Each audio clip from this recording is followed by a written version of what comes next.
muzibu sirina replacement, that's one. Sirina replacement.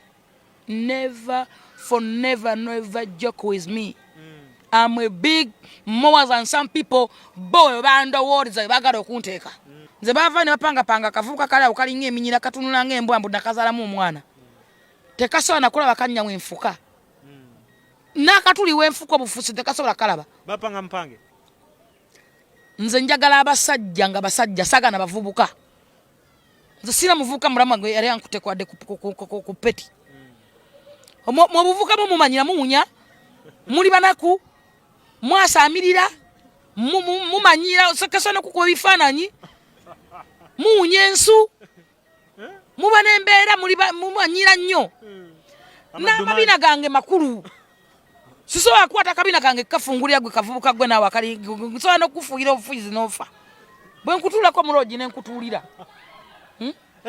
nze wakala woti abavubuka ate kati nze sobola kwagala omuvubuka wali omuvubuka ategeera abavubuka mulimu abategeera bawunya olwa abalina amayundi mukamwa ng'ekintu yakitolemu ekitola akiterese waladdemu akiteke mukamwa aba yeegaya ng'embuzi ebirowoozo byabwe nze saagalanga ku muvubuka kino nkikugamba tabakubira katale kuba wali abakazi abakulu abaagala be bamanyi nze sisoli ate nze saagala ku bavubuka njagala basajja ba gentleman era njagala musajja gentleman ba gentleman nze obanga onnoonyerezako buuza kasuku nti bafulufiga ne wabuze makko ONBS naye nange namulabako kati nakasana we wamulabako ayita omuteeka mu kamera munnaye si wa kamera samagala public wange lwaki muteeka mu public wange era newonsi masima nontuka ku musuwa ku busomyo asa kulaga bba wange kuba wange nze yamweyagalira samagala public kati lino ebbugu mulyolanga eri kuli mu kifuba omuvubuka wabeeyo ng'awulira alyagala ng'alyagaza ki agenda kukumira ewannyina nze siriranga nze gambe nemanyi ndi muwoomu mpaoma okufa ate embuguma omuvubuka gyava speed mpaoma okufa nnajjula obusomyo nava nekumukuoma kati nkumuuka owaye gwewabuza lwaki mu ggwanga yonna nze fulufiga weeri bamanyiwo amanyi weeri buuza yali ntuma yange atuukawo nga nyiga tata amanya gaffe amanya n'eddoboozi yenze simple KUG agaddala yenze Kigundu Fred eraga enkozesa ku guni naye nasiramuka oyina obukakafu nti gwe yazaala mu muwabuzi w'omukulembeze w'eggwanga lino anakangubi Jennifer abangi bamanyi nga fulufiga ane bannayuganda abandaba fulufiga saakwana mukwani gano njogera mazima nakera ku makya n'enkola music wange ne mumutwalira ye kennyini yateekawo obukwakulizo kuntusewo omukulembeze n'ateekawo obukwakulizo bw'okusooka okunkozesa n'enguma fulufiga yakozesa anti yankozesa ne tugenda mu maaso nga tukola ekikolwa ekyo eky'omukwano mu bbanga eryo nga nze nnyina essuubi ery'okuntuusa ewa muzeeyi kuba nayina muzeeyi gwe twogerako President Museveni gwawabula ng'era ennyimba ze nkoze za campaign nga nnyina n'abaana abalala bendi nabo nze ne neewaayo ew'omukyalo era singa kyali kirwadde kyali kijja kunkwata tewamukwana nga omukyala alina bwakwanibwa nze naleeta bizinensi naŋŋamba naye kino tokyogera mwaka ki guno gwali mwaka 2019 ng'aggwako ye bwe yateekawo akakakulizaako ne ŋŋamba ate nze gwe sigenda kwetikka era ne tugenda mu maaso nga tukolagana n'okutuuka ofuna olubuto era nze yajjanga surprise eyo okugamba nti nno simple ke nafunye olubuto lwaki yali surprise nali sikisuubira nti fulufiga asobola okuddamu ezzaala abaana lwaki mukazi mukulu naye nga fulufiga aweza emyaka 47-5 gwe omuvubuka omuto kyekyali kikwagaza omuwabuzi w'omukulembeze omuntu gw'ogamba akuliridde emyaka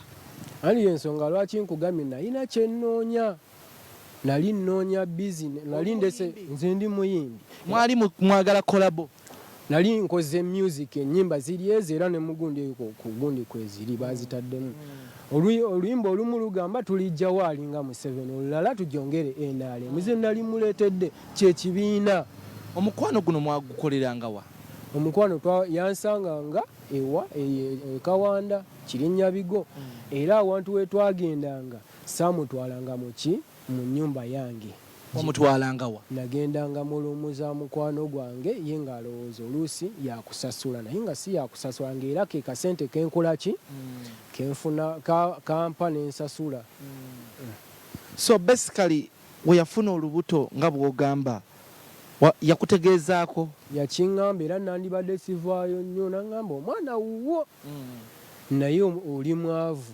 Tozze kuttattana linnya lya muwabuzi wa mukulembeze w'eggwanga lino? Siina linnya linzika kuba nkimanyi musango. Ekirala bateekawo embeera y'okuntiisa. Embeera ng'eva ku ki?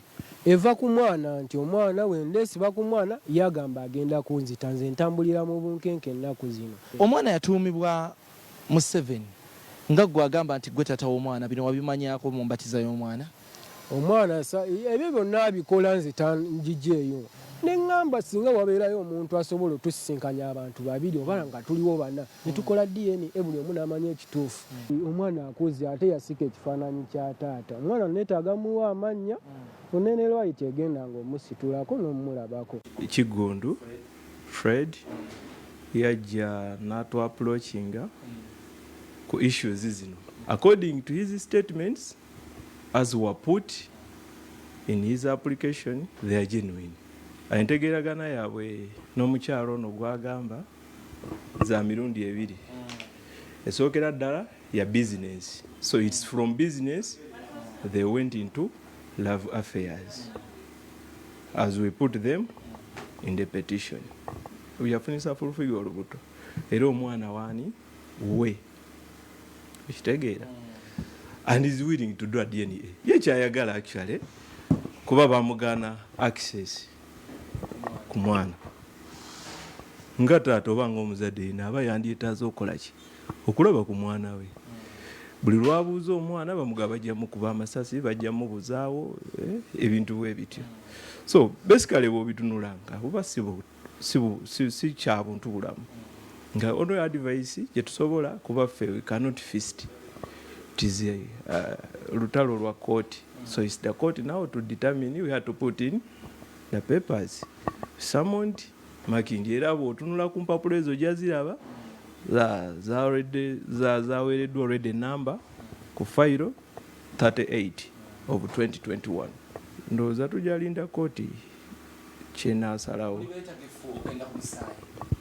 Of course kubanga kyekibanga yeringanga final judgment nti eziva mu results bwe zivaayo nga si wuwe bwe buba wuwe ye talina kyayagala nti bw'aba wange yes wakirika mutwale naye co-parenting nga taata and access.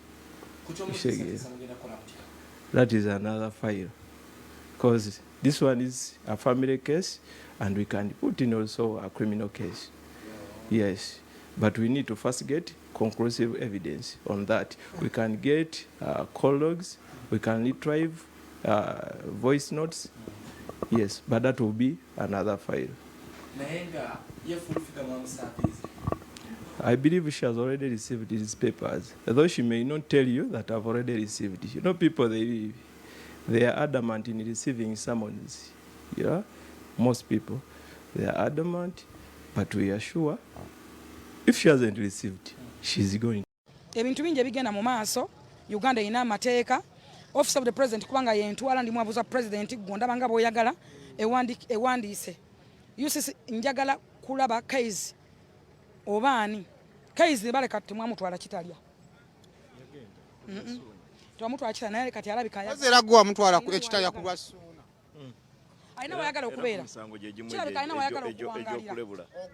Gwera wa kyali ogukyatambula. Aina wayagala okuwangalira ebisere bingi. By the way case ali supposed kubanga talina UCC tali supposed kukiza case kola ku TV.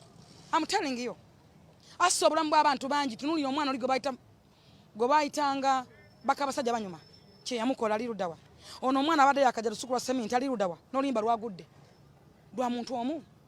Obulamu bw'abantu bwanyigiriza obumanyi. Ekigambo kikola embeera n'olubereberye Bible yayogeranga Katonda yayogeranga bwogezi kyali nga kigambo kyakolanga embeera nti wabeewo kino kigambo kiko mmwe mulina abantu bato kyalinga obulamu bw'abantu mwe kyemutamanyi olwa TV ze mutuulako bu program bwe mutuulako nga mwerabanga ab'ekitalo nga mwerabanga ab'enjawulo obulya mukwano nze wenvaayo nenjogera ku kadama yaani mba njogedde ku kiki omukozi weebwe yaani anti abagenda bana Uganda bagende bameka oyogedde kwani naani mbasogedde ku ggwe njogedde kadama yaani who's kadama lwaki mayinde gamba nti njogera ku ggwe Wanda bikanange bampita Kadama.